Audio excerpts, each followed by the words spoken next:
Hello, Melgacius the Merciful is back with a lot of poor gameplay moments for you. Renegade line returned this week.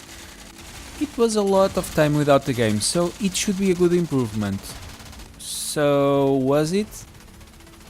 My first impressions weren't good since the launcher did not work and I had to download the game all over again. At that moment I thought, well, another fiasco, but it wasn't.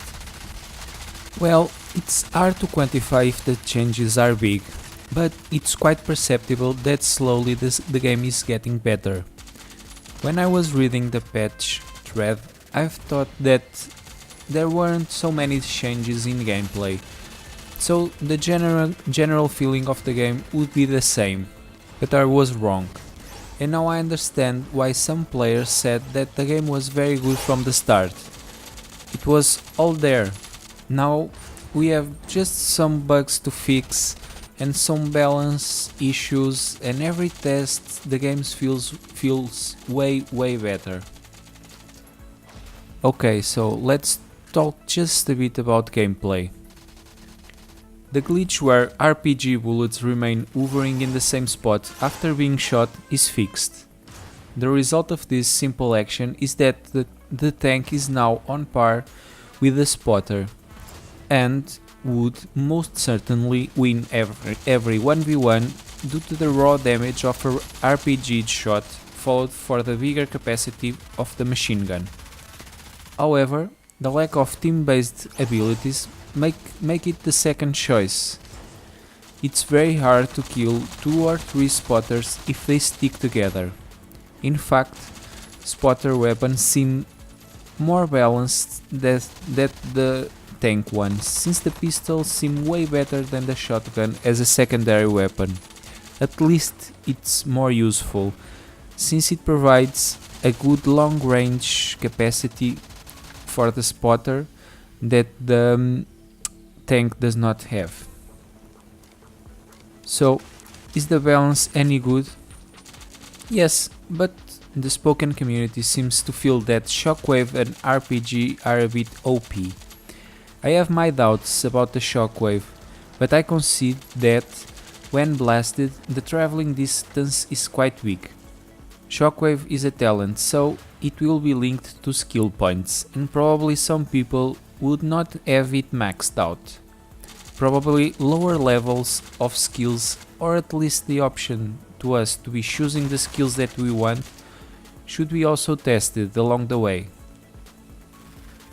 Some stuff still annoys me, but this is just personal preferences. RPG seems a bit OP in damage and radius. The damage is not game breaking and for me is quite near the soft spot, but the radius seems quite big. At least players should not be blasted so strongly if not directly hit. When we kill an opponent, his name remains there for a bit, so we keep shooting him, because we have doubt that he's really dead. The reload, or the change of weapon, as it seems glitchy. If we fail the timing even for a millisecond, our weapon will not shoot. In my opinion, at least automatic weapons should shoot always if we have the button pressed.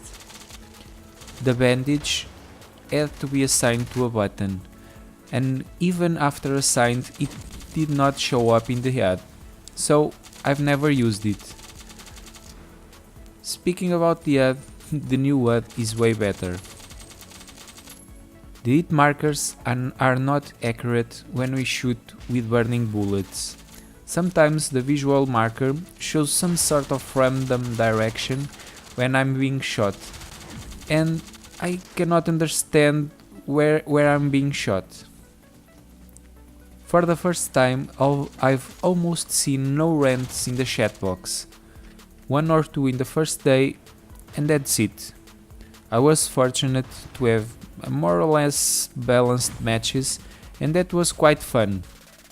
And I've started to see some sort of choke points, and I was surprised with the cover provided for some of those. I can give an example, the watermill. It was an unlikely but very effective spot actually. So, I think this is getting too long and I do not want to annoy you more with this. I hope that the game could now follow the usual schedule so that players know what to expect, and I have to say that player numbers seemed a bit low this week. If you keep the schedule, people will return. Do not let them forget about the game. And even if you have nothing new to show, the game is good enough to play. If you do not give anything to players, they probably will lose the habit to return here. See you next time. Bye!